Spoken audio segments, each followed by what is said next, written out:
COVID-19 hospitalizations are on the verge of a new record high in the United States, as the highly contagious Omicron variant fuels a surge in infections, according to a Reuters tally. I've never seen anything like it since I've been a nurse. Jody Parsons is an ICU charge nurse at Western Reserve Hospital in Ohio. When we had our first surge, when the pandemic first started, it was nothing like it is today.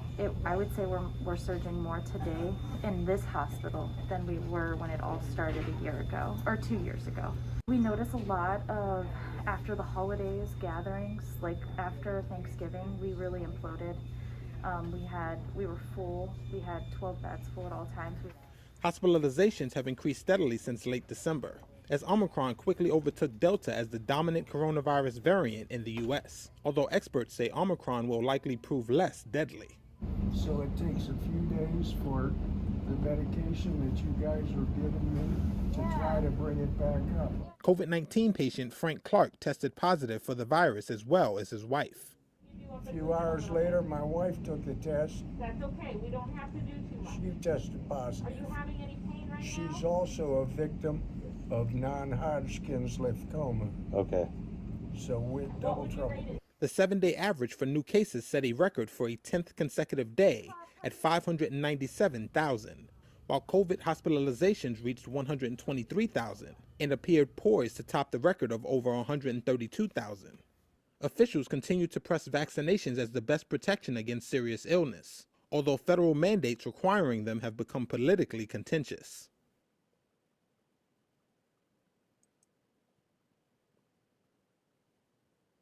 Across the U.S., the numbers spiking, and what some authorities are now saying to parents who have not vaccinated children 5 and older who are eligible. And tonight, what the CDC director is now saying after so much criticism, after recommending that you should isolate for 5 days instead of 10. Here's our chief national correspondent, Matt Gutman, tonight. Tonight, the CDC is reporting that children under 5 who are too young to get the vaccine are being hospitalized at double the rate than a month ago. In New York, hospital admissions for that age group rising 8-fold in the last month. And many of the children in the hospital are also older, eligible for the vaccine, but still have yet to get the shot. Those children who are hospitalized do not have to be scared, frightened, lying in a hospital bed. They do not have to be there. Thousands of children have been vaccinated safely. In Massachusetts, 15-year-old Kurt Ryan passing away Tuesday of COVID complications after getting sick on Christmas. He just got progressively worse. Actually, it wasn't progressive, it was quick. His family did not want to talk about Kurt's vaccination status. Every chance you get, tell the people around you love them. Yeah. And how much they mean to you, because you never know when it's the last time you'll be able to say it. Across the country, thousands of schools postponing in-person class or going remote. Today in Los Angeles, parents like Irene telling us that trying to find testing for their kids has been like a part-time job. There's nothing available until 2 weeks from now. She needs to start school on Tuesday. This comes as COVID cases break daily pandemic records, and now a more worrisome sign, hospitalizations nearing an all-time high. And officials from Oregon to New Hampshire are calling for more help from the National Guard. We got to wake up, America. All the work that we're doing here and all the care that we're doing, the vast majority of it is preventable. I ended up getting COVID. ICU patient Fred Rutherford, who is unvaccinated, says he could have died if it wasn't for the medical team at Dartmouth Hitchcock.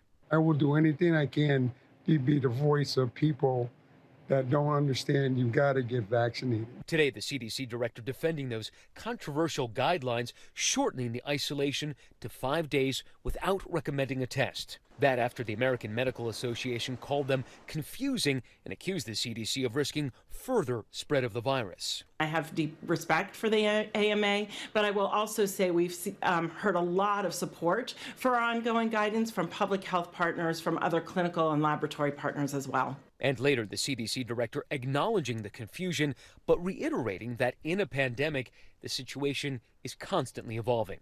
This is hard, and I am committed to continue to improve as we learn more about the science and to communicate that with all of you. And David, there's been another concerning study from the CDC, data from the first year of the pandemic showing that children diagnosed with COVID were then 2.5 times more likely to receive a diagnosis of diabetes in the months after infection. Scientists are not sure why that is. David. Yeah, we'll follow that potential link in the months to come. Matt, thank you. Hi, everyone. George Steph.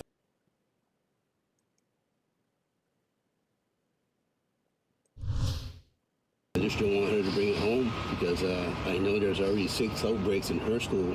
It's just too risky for some parents who are deciding not to send their kids back to school. For other families, they have few options, and parents can't juggle at-home learning with work. A gradual return to school starts Monday, but this man who didn't want to appear on camera says he doesn't plan to send his daughter back to her grade 6 classroom. If she brings it home, I'm going to get real sick because I have a lung problem. Vinny tells City News he got pneumonia just before the pandemic. And homeschool her if I have to, which is not easy, I know, but I'd rather be smart than send her to school and not knowing. As hard as homeschooling sounds, many wish they at least had that choice. We're hearing from parents is that they're saying that, school closures could just be last minute. And that puts a lot of anxiety on parents that need to be working full time. How are they going to be finding a place for their children last minute, or how are they going to be taking time off? For those with students in BC's largest school board, the Surrey School District, some argue the province hasn't actually added enhanced safety measures. Most parents were hoping for, like we heard in Ontario, that the classrooms would be having air filter units, where that's an extra step that was added on in Ontario, where each classroom has an air purifier. So that, I think, would give parents a little bit more peace of mind. The BC Teachers Federation wants to prevent sudden closures. Ensuring there's enhanced masking available, boosters for the adults, a real emphasis on vaccinating school-age children, and putting in HEPA filters and other mitigation strategies in the schools that don't have MERV 13 filters. We think that this could support schools to stay open. Meanwhile, Vinny says their family is just trying to avoid the Omicron variant as best they can. I know like 4 people just in the last month that got it. I never knew nobody before. So it's getting closer to home. In Vancouver, Crystal Adaris, City News.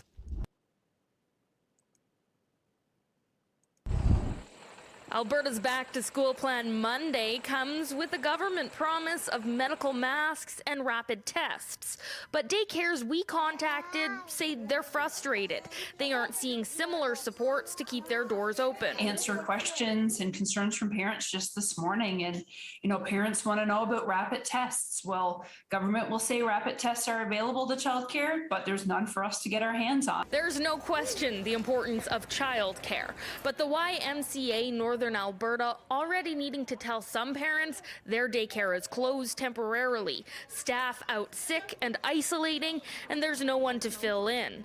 Well, they look at ways to increase safety with the threat of Omicron, like air filtration, or the updated advice that says cloth masks alone aren't as effective. For 1 month alone, it'd be about $300,000 just to supply medical surgical masks to our staff.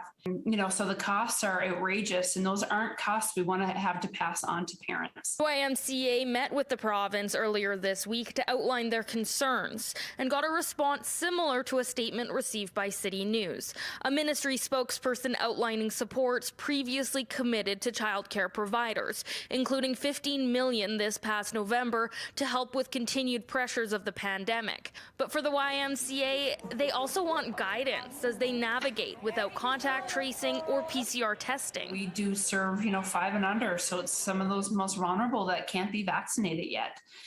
So we're really trying to do everything we can to both keep our caregivers safe as well as the children in our care. To support a service vital to our economy. In Edmonton, Carly Robinson, City News. There's no question the Shalom Yashrala, Shalom. Kalalayim, Allahayanawa, Yahawah, Bahasham, Yawashi, Bahasham, Rawchaa, Qadash. Double honors to the apostles and elders of Great Millstone who teach well and rule well. Peace and salutation to the Akim, the fellow laborers, the hopeful elect. pushing this truth at risk of their own lives throughout the four corners of the earth. To the Aquath listening and learning, Shalom. It's your brother Shema from the Pillars of Benjamin camp.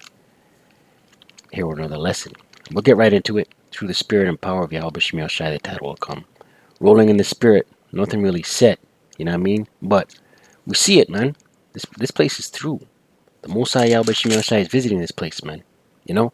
And those 2/3 of our people that trust in this, right? You're just going to be a casualty in this, man. You know what I mean? Esau Edom has an agenda, man. Right? His MOTB, his NWO, right? And this is how he's going to forward it, man. Right? This is just another phase in his plan. This is just another phase in his plan. But ultimately, it's the Most High Yahawah Shemiel Shai breaking this place. Right? Visiting this place and breaking it. 1 Thessalonians 5, verse 3, and it reads, "For when they shall say peace and safety," right? Peace and safety. That was the mantra. That was the rhetoric. You know, take this and everything's gonna be nice, right? We're gonna get back to a resemblance of quote unquote normal, right? For when they shall say peace and safety, then sudden destruction cometh upon them. Right? Sudden destruction, man. And we're seeing, you know, whether it be Esau's enchantments, right? Whether it be crisis actors, right?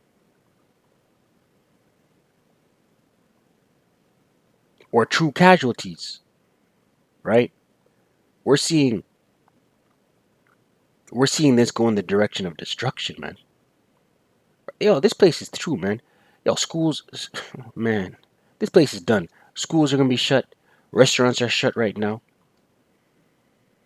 Gyms are shut right now. Curfews in certain places up here in Canada. There's curfews in Quebec. This place is done, man. And the only way to the Esau's elites has it in a way that the only way to navigate without restrictions is to comply, man. That's where this is going. 1 Thessalonians 5, verse 3 once again. For when they shall say peace and safety, then sudden destruction cometh upon them, as travail upon a woman with child, and they shall not escape, right? Ultimately leading into those missiles, man. Right? But leading up into that, there's going to be mass death. Right? This is 2022, the year of the turn up. The year of Yahawah Shemiel Shai turning it up, man. We're 1 week into the new year, man. And we're seeing this thing turn up. Right? And unless you're detached, let's get that. Us in this truth, Lord willing, we're of the elect. We're spiritually detached from Babylon the Great, America the Great. Right? The scriptures tell us what the end game is. Right? We're not hanging on to this. Right? 2/3 of our people are going to hang on. Right? And continue to be pincushions. And continue to try and return to a resemblance of quote unquote normal. Micah 2 verse 10, and it reads, "Arise ye and depart, for this is not your rest." Right? So while all this is collapsing around us, the hopeful elect isn't phased, man. But 2/3 of our people are going to be phased. 2/3 of our people are going to be truly hurt and in a bad place mentally because of what's going on right now. Because it is polluted, right? America the Great, Babylon the Great is polluted, man. How's it polluted? It's defiled. Abominations, fornications, idol worship, alphabet boys, transgression of the law. It shall destroy you, even with the sword destruction, right? And if you're locked in this matrix, you will be destroyed. 2 Kings 18 verse 26.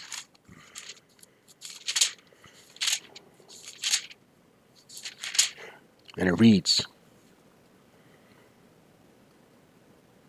2 Kings 18 verse 21, and it reads, Now behold, look, thou trustest upon the staff of this bruised reed, right? Trusting in the shadow of Egypt, trusting in their stimulus, trusting in their handouts, trusting in their packages, trusting in their science.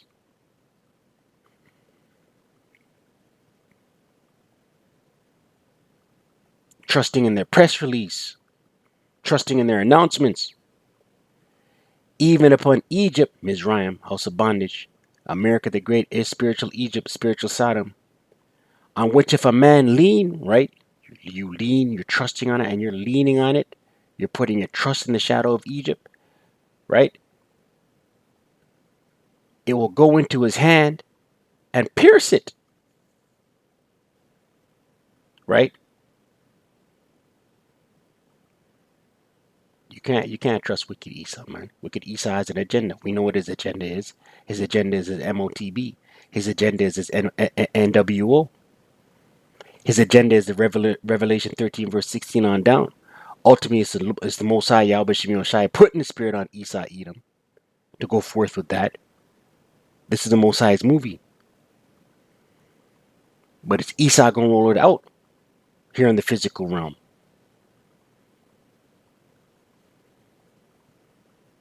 So is Pharaoh, king of Egypt, right? Their rulers, their governments, their elites, right?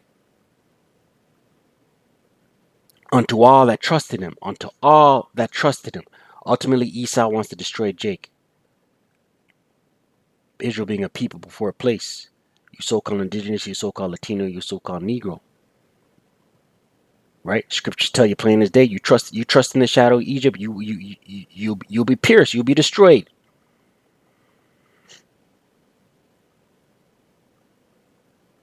Right?